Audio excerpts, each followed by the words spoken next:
Haleluya, shalom kepada Bapak Ibu yang saya kasihi. Saya percaya hari ini Tuhan bekerja luar biasa bagi setiap kita. Saya bisa menyapa semua Anda yang setiap kali bisa tergabung dalam channel ini. Dari Matius pasal 6, ya tentu ini ayat yang menarik buat kita, bahwa sesungguhnya mari kita saling mengampuni, saling memaafkan. Berulang-ulang saya menyampaikan hal demikian, tapi dalam bagian ini saya begitu tertarik untuk bisa mengupasnya kepada setiap kita. Begini firman Allah, Matius pasal 6 ayat yang ke-14.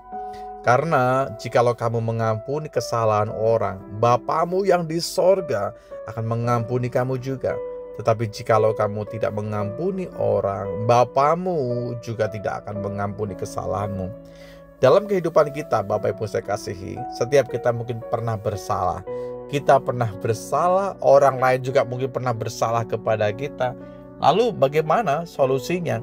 Ketika setiap kita pernah bersalah, hanya satu kata, melepaskan pengampunan dan menerima kekurangan kelebihan orang lain di sekitar kita. Terlampau gampang kita mencari kekurangan orang lain. Saya bisa mencari kekurangan teman-teman saya begitu banyak. Saya koleksi 1, 2, 3, ini, itu, dan seterusnya. Mungkin bisa jumlahnya banyak sekali, saudara. Tapi apa faedahnya itu kita kerjakan? Bukankah menambah dosa dan pelanggaran kita saja?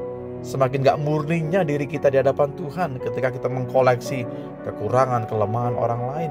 Yesus berkata, jikalau kamu mengampuni kesalahan orang, pengampunan, kembali lagi adalah pengampunan, maka Bapa kita di sorga akan mengampuni kamu juga. Jelas, ini perkataan Yesus. Mau tidak mau kita harus mengampuni. Buat suami yang mungkin pernah terluka dengan pasangan Anda, belajarlah mengampuni istri Anda.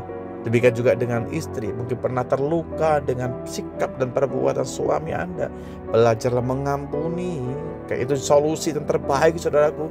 Bukannya kita mencari pertengkaran setiap waktu, bukan percekcokan, itu bukan solusi, tapi itu kebodohan karena kita gak mengerti firman Tuhan. Yesus berkata, Bapamu yang di sorga akan mengampuni dosamu, dosa kita, kalau kita mengampuni orang yang bersalah kepada kita. Sebut baik-baik namanya.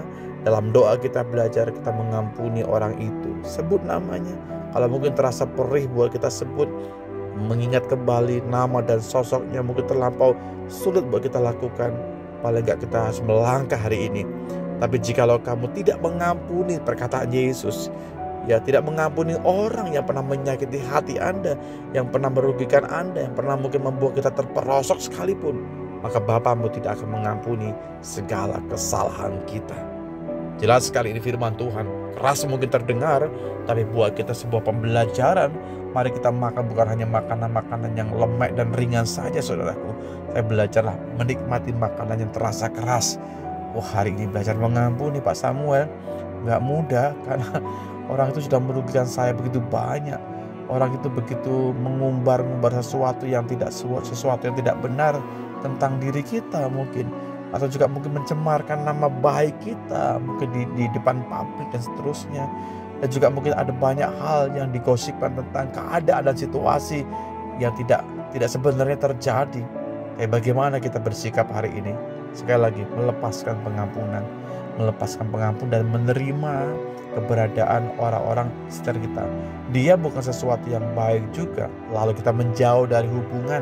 Bukan juga demikian, saudara. Tuhan mau supaya kita bukan lari dari pribadi itu, bukan demikian, tapi tetap bergaul, tetap bersahabat, tetap berhubungan baik. Kalau kita menjauh dari hal demikian, dengan orang tersebut menandakan kebodohan juga, ketidakbijaksanaan, ketidakkedewasaan kita menyikapi setiap masalah. Masalah gak permanen, tapi masalah ada solusinya. Dan kalau memang kita perlu melepaskan pengampunan, lakukan, karena ini adalah perintah Tuhan. Terima kasih buat firman-Mu Tuhan. Sekali lagi kami sangat bersyukur firman-Mu menolong kami, membantu kami supaya kami keluar dari kebencian, keluar dari kedengkian, keluar dari area kepahitan. Kami melepaskan pengampunan kepada siapapun orang yang pernah menyakiti hati kami, Tuhan. Tuhan tolong kami, Roh Kudus. Kami percaya Tuhan akan membangkitkan terus kekuatan bagi kami, supaya kami saling mengampuni, saling menerima satu dengan yang lain, tidak mengkoleksi salah dan dosa orang lain. Kami tahu kami juga tidak sempurna, seringkali kami bersalah, namun hanya kuasa-Mu yang sanggup memulihkan segala kondisi hati kami. Di dalam berkat nama Yesus Tuhan, kami bersyukur, berdoa dan percaya. Amin.